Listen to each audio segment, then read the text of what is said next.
Olá, vamos aprender um pouco mais essa semana? Vamos aprender um pouquinho mais a cada dia. Hoje nós vamos falar com o Dr. Bismael Batista de Moraes, que é mestre em Direito Processual Penal e vai apresentar para a gente o livro Orelhas e Prefácios, uma breve trajetória, que eu considero uma longuíssima trajetória pelo fato de ser um grande observador de tudo, do tempo, da polícia, da sociedade, da religião, e ele relata em mais de 20 livros tudo o que viveu, o que presenciou, com a sua visão poética da coisa, mas nunca deixando de ser um pouquinho apimentado nas suas críticas. Eu gostaria de começar o programa lendo de cara uma parte do livro dele. Da cana de um cabiteiro, da sola de um sapateiro, dos passos de um caminheiro, das dores de um forasteiro, do justo sem ser justiceiro, da vida por trás do letreiro, do amor acima do dinheiro, do agreste, um peão brasileiro é a obra de um tarefeiro. Gosto dessa praticamente uma finalização do livro. Tudo bem com você, Bismael? Tudo bem, Roberto. Estamos aqui com o nosso trabalho, esse é o 20º livro meu. São 19 trabalhos anteriores e eu estou fazendo agora um reconhecimento àqueles jornalistas e também aquelas autoridades que escreveram de alguma forma as orelhas e escreveram também apresentações do meu livro. Então esse é o trabalho que eu estou fazendo agora. O livro Orelhas e Prefácios, uma breve trajetória, ele é um livro que traz relatos de 19 livros anteriores do Dr. Bismael e traz também centenas e centenas de publicações que foram os críticos da época em cima dos livros dele e centenas de publicações que ele fez também em jornais, revistas e aí por diante. Não é isso? Você pegou todas as partes que considerou de maior importância, inclusive dos seus críticos da época, e relatou no livro. E aqui, então, você estimula as pessoas a buscar os livros anteriores. Exato. Esse é o meu primeiro livro, Paulista 2073, etc., nós lançamos no Conjunto Nacional, na Avenida Paulista. Né? Naquele tempo não havia livrarias lá, havia somente o cinema, o Cineastor. Né? E eu lancei esse livro, foi um livro que eu trato da Revolução do Brasil.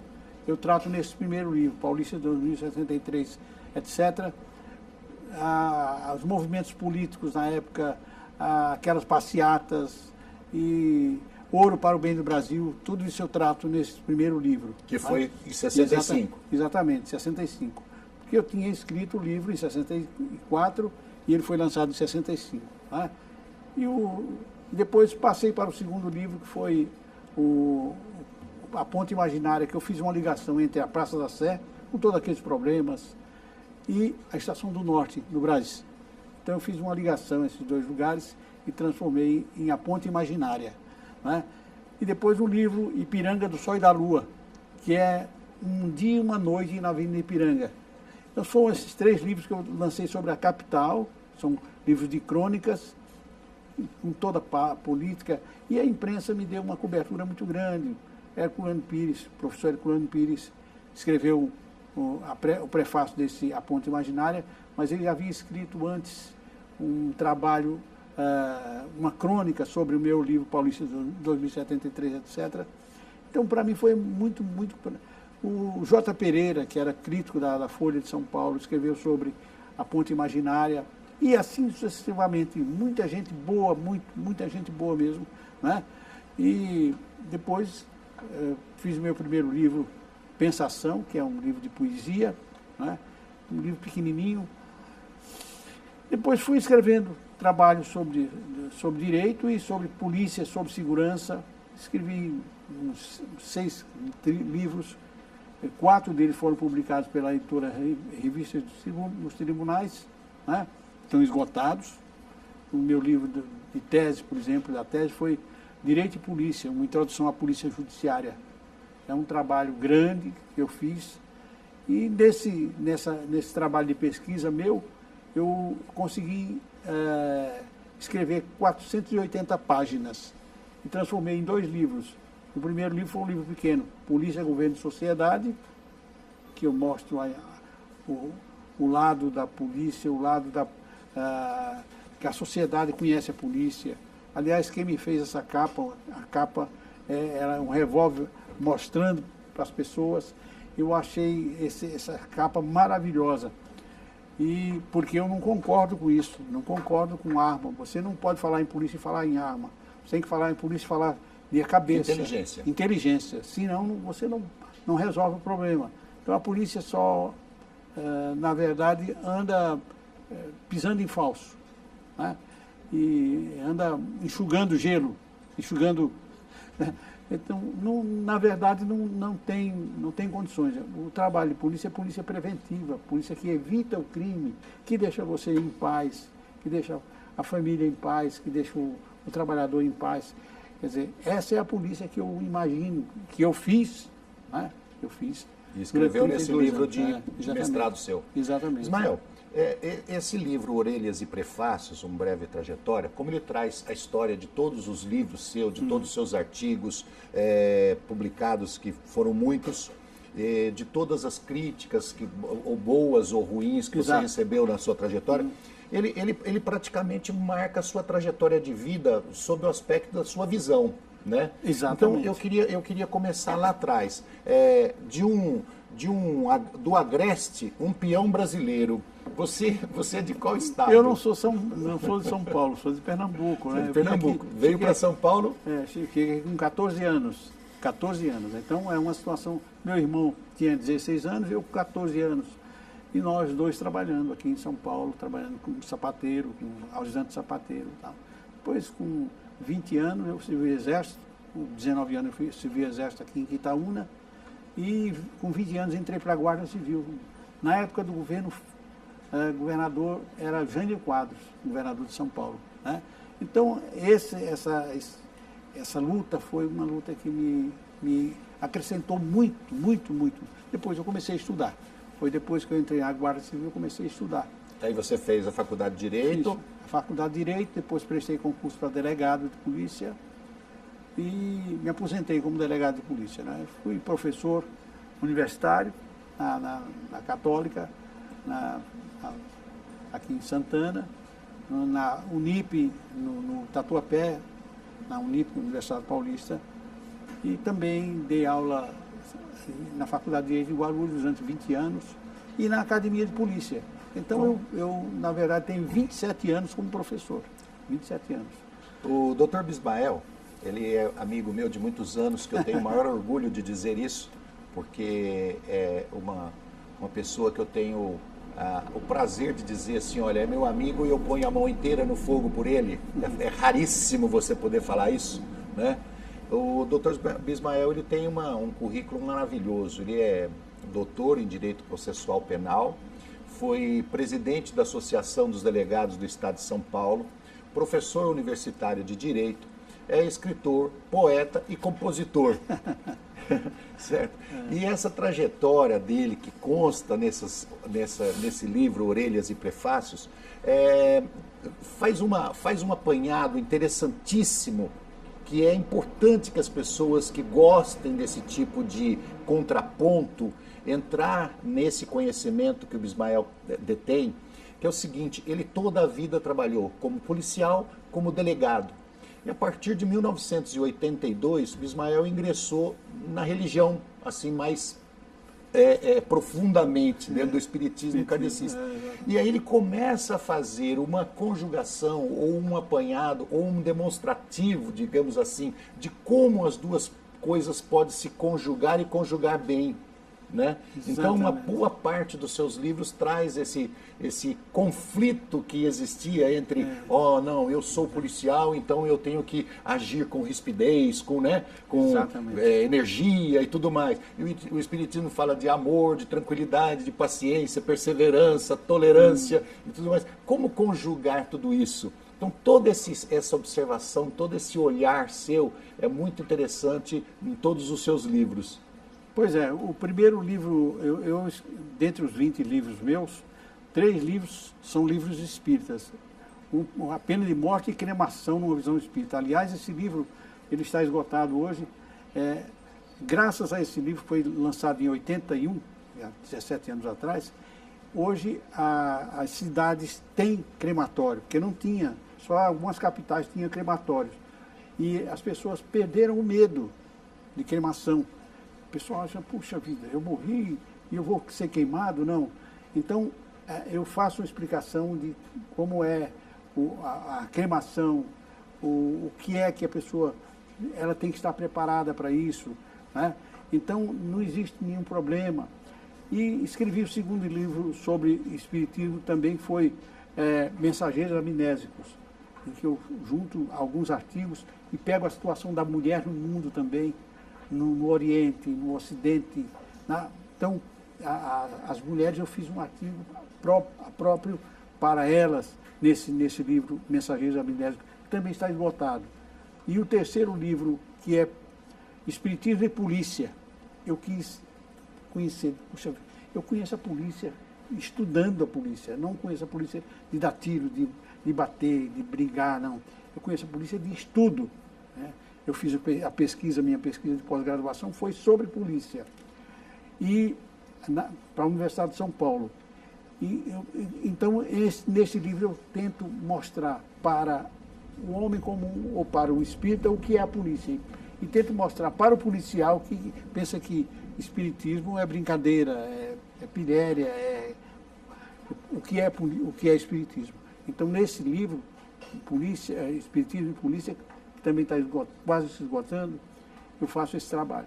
Mas a maioria dos livros meus são livros de crônicas e livros de direito. Polícia, Governo e Sociedade,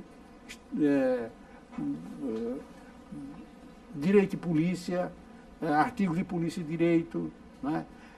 A Polícia à Luz do Direito, que é um livro que eu juntei 10 professores para falar sobre polícia, que eu achava que os professores tinham uma visão totalmente tacanha do que é polícia, e eu juntei cinco professores da Universidade de São Paulo e 5 professores da Academia de Polícia para fazer um seminário no Lago São Francisco.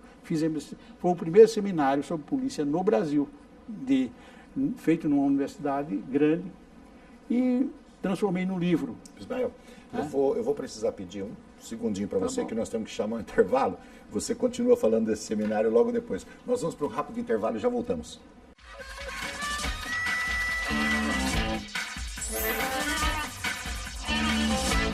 Estamos de volta com o programa Capítulo à Parte. Hoje entrevistando o Dr. Bismael Batista de Moraes, que é professor e mestre em Direito Processual Penal, escritor, compositor, poeta, e aí vai por diante. Ismael, você estava, terminando o bloco anterior, você estava falando de um seminário que você fez exatamente com o intuito de fazer as pessoas entenderem mais cientificamente o que é polícia. É mais ou menos isso? Exatamente. Inclusive, o homem hoje que está na ONU, que é o doutor Paulo Sérgio Pinheiro, ele participou. Eu convidei, ele tinha uma visão crítica, e depois ele disse, puxa vida, eu não conhecia isso aí. Então, o professor aqui, Dalmo Dallari, professor Paulo José da Costa Júnior, grandes professores daqui de São Paulo, eu convidei e eles participaram, né? Um jornalista do Estado de São Paulo também participou. Eu fiz esse trabalho para mostrar, para as pessoas estudarem e conhecerem o lado da polícia, né? Não essa polícia de rua que passa a mão pela mão e tal. Não, a polícia séria, a polícia que eu dei aula durante 24 anos na Academia de Polícia, que era essa polícia que a gente queria, uma polícia que saiba trabalhar, saiba investigar, né? Então eu tive algumas pessoas que escreveram sobre meus livros, Antônio Seabra da Cruz Neto, juiz de direito, Celso Limonge, foi presidente do Tribunal de Justiça de São Paulo, né? Dr. Celso Limonge escreveu sobre meu livro, Dalmo Dallari escreveu, Hermínio Marcos Porto, que foi procurador-geral de Justiça, José Afonso da Silva, foi secretário de Segurança Pública, foi professor também, né? E dos jornalistas que eram críticos literários, por exemplo, Herculano Pires, né? J. Pereira, Torriere Guimarães, todos eles escreveram sobre meus trabalhos. E eu agradeço a essas pessoas que fizeram, até o último livro agora, o prefácio é do Oscar Vilhena Vieira, que é o professor diretor da Fundação Getúlio Vargas, Faculdade de Direito da Fundação Getúlio Vargas, né? Então, eu tive a possibilidade de cruzar com professores muito bons, pessoas que tinham sensibilidade, e foi isso que eu procurei trazer nesses livros, que estão esgotados. Meus livros, Direito e Polícia está esgotado, Polícia, Governo e Sociedade está esgotado, Artigos de Polícia e Direito está esgotado, né? Então, muitos livros que eu escrevi sobre a matéria. Eu gostaria que as pessoas conhecessem isso aí, né? Então, agora, nesse trabalho, o Lei dos Prefácios, eu faço um reconhecimento a esses nomes, cujos títulos eu coloco no livro, né? Os artigos que eu escrevi, os congressos que eu participei, seminários. As críticas que receberam. As críticas, então eu faço, graças a Deus, não tive muita crítica não, sabe, Roberto? Não tive muita crítica. A sua escrita ela é sempre amena, né? Ela é sempre suave. Exatamente. Então eu tive Polícia, Governo e Sociedade, depois eu tive o Estado e Segurança diante do Direito, em que eu mostro que o pessoal não sabe o que é prevenção criminal. Prevenção criminal é o que serve para o cidadão. Você pode entrar, sair, passear, sem nenhum problema. Você me permite fazer uma analogia? Tem? Permite fazer uma analogia? Pois não. Eu conheço Bismael, como eu disse, há muitos anos, então eu acho que eu tenho talvez aí um pouquinho de liberdade para fazer a analogia. Você é uma pessoa que cuida da sua saúde, você vai no médico constantemente, faz prevenção, exames preventivos, né? Identifica uma doença quando ela está iniciando, então você faz toda uma prevenção do seu corpo, dificilmente você terá alguma coisa grave, mesmo questão de câncer e tal, você está fazendo um trabalho preventivo, então dificilmente você terá que fazer uma cirurgia, um negócio mais agressivo ao corpo, porque você fez prevenção. O que o Bismael defende, vamos colocar mais ou menos isso. Uma polícia que trabalhe 99% com inteligência, certo? Que faça a prevenção dos problemas sociais, que identifique onde existe focos de conflito, que identifique onde existe problemas de introdução de más ideias, de domínio do tráfico. E essa polícia preventiva, ela vai evitar, de alguma forma, esse tiroteio que a gente está vendo aí em tudo quanto é canto do Brasil, principalmente no Rio de Janeiro. Ela vai evitar essa questão da polícia chegar e ter que pegar em armas para enfrentar o bandido. Então, a polícia preventiva, ela deixaria, talvez, o policial lá na linha de frente com uma possibilidade mínima de pegar em arma. Exatamente. Que é o que você é contra sempre, a arma. Exatamente. Não, o policial tem que andar armado, mas ele precisa saber que aquele instrumento não é um instrumento para a sua alegria, né? Para que ele se apresente para as pessoas, não. Ele é um instrumento a serviço da sociedade como um todo. E ele só deve ser utilizado em último caso. Então, o policial precisa saber que ele precisa fazer um policiamento, estar nas ruas, não ficar parado no lugar, lendo jornal, trazer informação para o departamento científico. Não acontece como acontece agora, infelizmente, no Brasil inteiro. O policial, há uma ocorrência grande, aparece 10 viaturas para aquele lugar. Mas antes, que deveria ter uma viatura pelo menos passando por ali, não teve para evitar o crime. Então, não se gasta hoje com gasolina ou com álcool para evitar o crime. O policial fica dentro de um carro parado. Quer dizer, esta verdade faz com que eu me lembre de um livro que eu li na época da pesquisa, que depois da Revolução Francesa, a França criou 2 sistemas de polícia, o sistema preventivo e o sistema repressivo. Preventivo é aquele que evita os crimes de todos os meios, e o repressivo é aquele que age depois que o crime aconteceu. Quando escapa algum detalhe. Exatamente. Nós temos hoje em São Paulo delegacia que estão fazendo 10 mil ocorrências por ano. Não há possibilidade da pessoa efetivamente construir nada nesse campo, porque uma delegacia tem o máximo a possibilidade de fazer 150 inquéritos, 200 inquéritos por ano, não 10 mil. Então, há uma falta de conhecimento total. E o pessoal ingressa na carreira de delegado, da Polícia Federal, da Polícia Estadual. A Polícia Federal não atende as pessoas. Ela trabalha como juiz dentro, chama as pessoas e pronto. A Polícia Civil, que é a polícia que atende as pessoas na delegacia, ela não tem esse traquejo, né?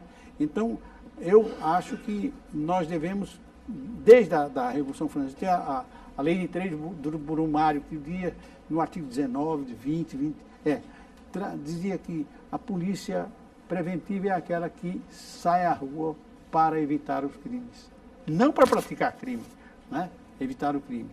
E a polícia judiciária é aquela que age depois que o crime aconteceu para investigar e levar o fato a conhecimento da justiça. Isso aí é fácil.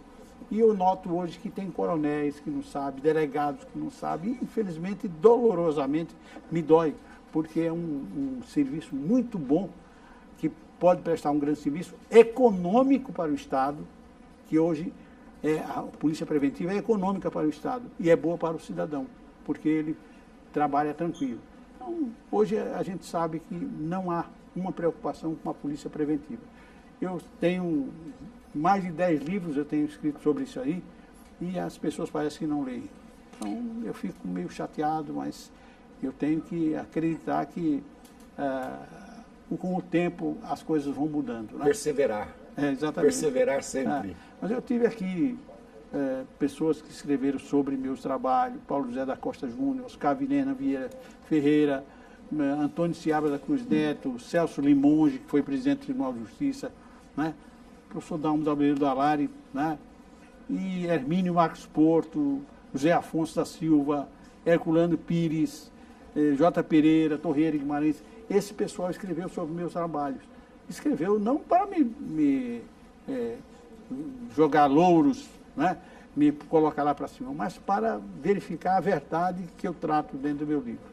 E nesse trabalho aqui, no Orelhas do Prefácio, eu tento fazer um reconhecimento a esses homens que me ajudaram. Toda essa coleção de livros, 20 livros editados, o Bismael prova por A mais B e traz cientificamente, através de pesquisas, através de fatos, através de números, que a polícia preventiva é a melhor forma de existir. Embora hoje, se você fizer uma pesquisa da população, uma pesquisa de opinião pública, as pessoas, principalmente as pessoas que sofrem mais agressões devido à violência do mundo, eles querem mais violência policial, quer que o policial mate, quer que exista pena de morte. Isso é provado em várias pesquisas, né? Muita gente quer pena de morte, muita gente quer que a polícia agrida mais para acabar com a bandidagem.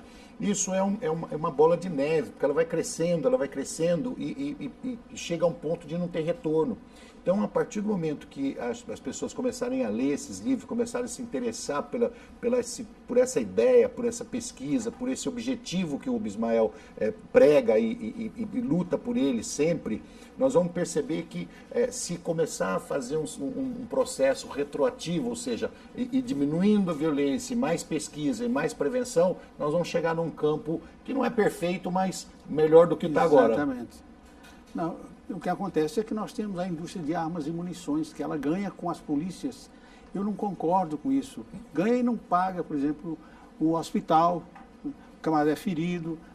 Eles não gastam com isso. Então eles vão, quanto mais armas tiverem na mão das pessoas, melhor.